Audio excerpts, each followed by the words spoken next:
Welcome, my friends, to 70-703, Administering SCCM and Cloud Services. My name's Garth Schulte. I'll be your host with the most as we take a journey through the ultimate Microsoft administration product known as SCCM. In this nugget, we're going to take an extremely high-level overview of what SCCM is all about by answering those two common questions: what is it, and what can it do?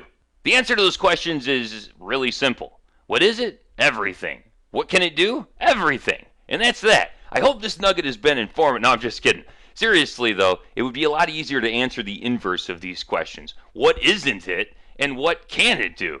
Which is why I like to call it the ultimate, the granddaddy, the grand poobah of Microsoft products when it comes to administering our infrastructure. It gives us the power to control, configure, manage, monitor, automate, and report on everything. Hardware, software, users, and their devices from inside and even outside our environments. And that's literally just scratching the surface. Let's take a look at what SCCM can actually do for us by covering some of its primary features. One area that has always been a major thorn in every administrator's side is delivering updates to all the devices in our enterprise. We're talking desktops, laptops, servers, and even mobile devices. SCCM can do this with relative ease, and it does so by utilizing and even extending the capabilities of an existing Windows Server technology known as WSUS, Windows Server Update Services. And by the way, this is a theme that you're going to see throughout SCCM.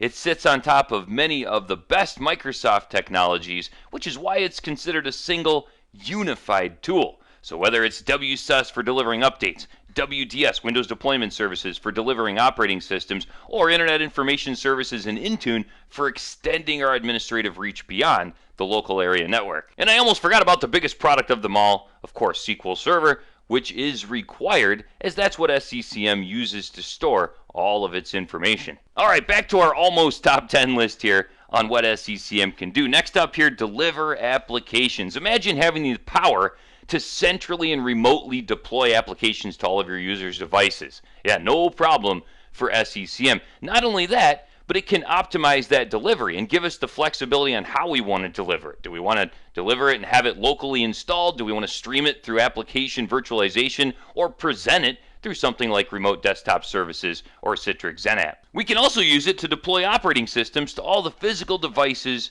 within reach. And again, we're talking everything here: desktops, laptops, servers, and even mobile devices. Pretty much anything that can have an operating system on it, we can touch. And it does so, again, utilizing that existing technology I mentioned, WDS, Windows Deployment Services. We can also monitor, manage, and enforce policies for our users and their devices. When integrated with Microsoft Intune, we get some nice MDM capabilities that will allow us to target virtually any platform out there: Windows, iOS, and Android. Another very powerful aspect of SCCM is having the ability to control and manage settings for all the devices in our environment to ensure that they stay in compliance with our policies. So we can configure a desired state for a device or groups of devices, and if they were to ever drift out of that state, we can either set it up so we are alerted immediately when that happens, or to automatically put it back into its desired state. One of the more common features used in SCCM is inventorying all the hardware and software in your environment. Imagine having the ability to quickly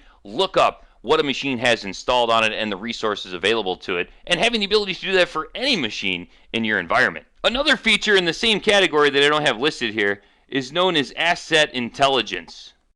This will take all of that inventory data and turn it into extremely useful information, so we can determine how often software is being used, which will impact our future decisions for buying new software, upgrading existing software, and licensing requirements for that software. Finally, SCCM has some pretty impressive reporting capabilities, all because it sits on top of SSRS, SQL Server Reporting Services. It's loaded with built-in reports that we can use to get real-time information on everything you see here: updates, applications, users, devices, hardware and software inventory. Plus, we can use it to stay on top of our SCCM infrastructure, our sites, and all the components within. And if there isn't a built-in report that suits your needs, you can always create your own custom report inside or even outside of SCCM.